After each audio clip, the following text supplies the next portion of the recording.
Pour contrôler la force, savoir faire un effet spécial, tu dois.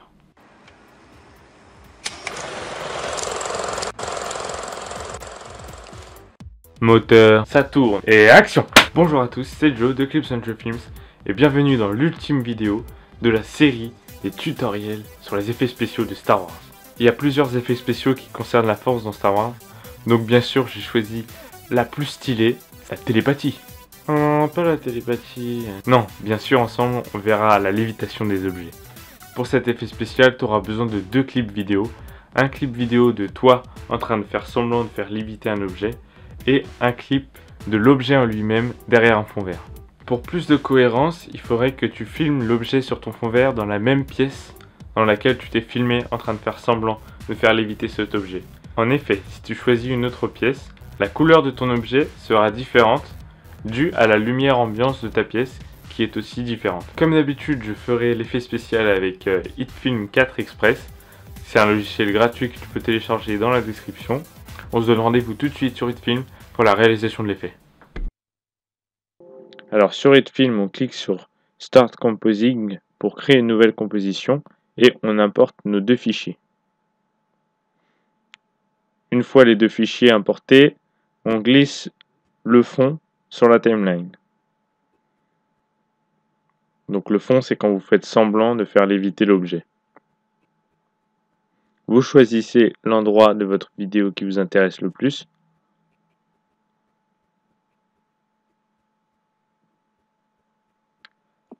Donc pour moi, je pense que ça va être vers là. Et ensuite, vous mettez l'autre vidéo par-dessus, donc la vidéo du fond vert.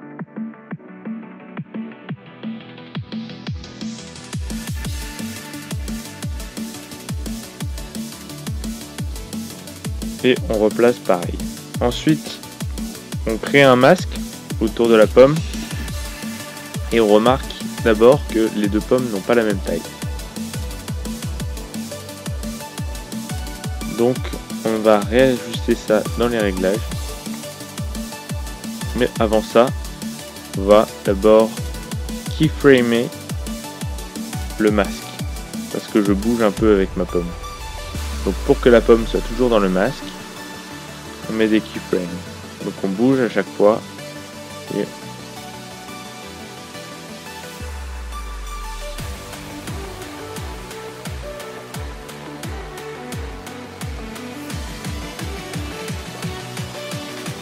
voilà, donc on remarque que des fois la pomme sort un peu du cadre. Donc on replace le cadre. Donc on va dans les effets. Et on va faire Color Differently. Donc il est là. Donc là on appuie sur la petite box pour avoir juste un noir et blanc. Pour voir ce qui s'enlève et ce qui s'enlève pas. On remarque que le stylo était d'une couleur un peu plus foncée que le drap vert que j'ai utilisé. Donc on va prendre une deuxième fois l'effet Color Differently. Et cette fois-ci on va changer les gammas. Donc on va les baisser et voilà. On remarque qu'il y a encore des petits points blancs en dessous de la pomme. Mais cela n'est pas un problème parce qu'on va aller chercher un autre effet qui s'appelle Speed Remover et Color UV Blur.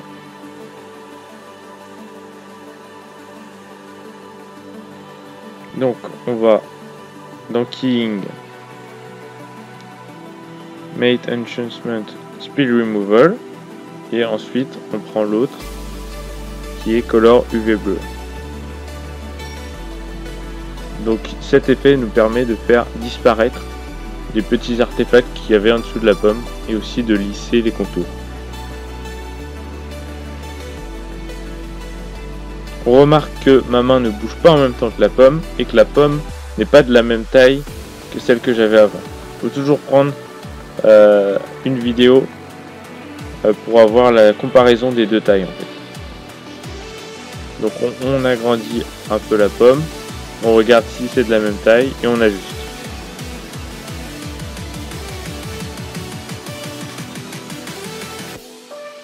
Respecter l'échelle est très important pour faire à ce que l'effet soit réaliste.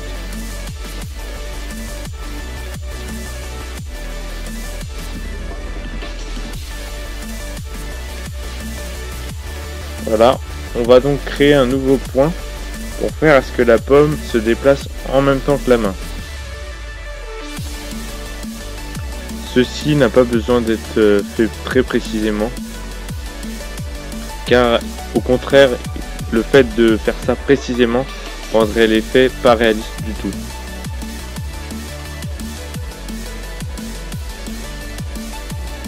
Il faut qu'en fait on sente que la pomme est en train de léviter, et donc dans ce cas là elle bouge pas forcément exactement en même temps que la main.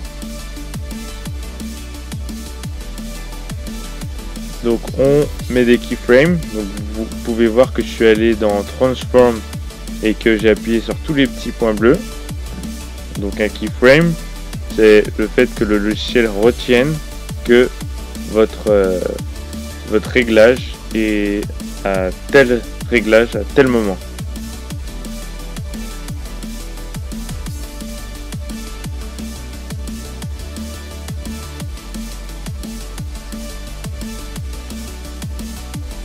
Ensuite, on replace son objet de manière à ce qu'il se situe bien au niveau de la paume de la main. On regarde s'il n'y a pas d'incohérence au niveau des mouvements. On réduit la zone de travail de la timeline car c'est la zone qui va être exportée.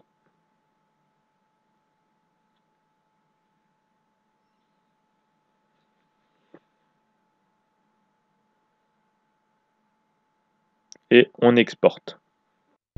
Voilà, tu sais maintenant faire léviter des objets juste par la pensée. Abonne-toi à ma chaîne YouTube. Clique sur le bouton rouge à côté de mon icône YouTube. Mets un commentaire, un like et un j'aime. C'est la même chose, like et j'aime. Je rappelle que mon objectif est d'arriver à 100 abonnés d'ici 2017, alors je compte sur vous.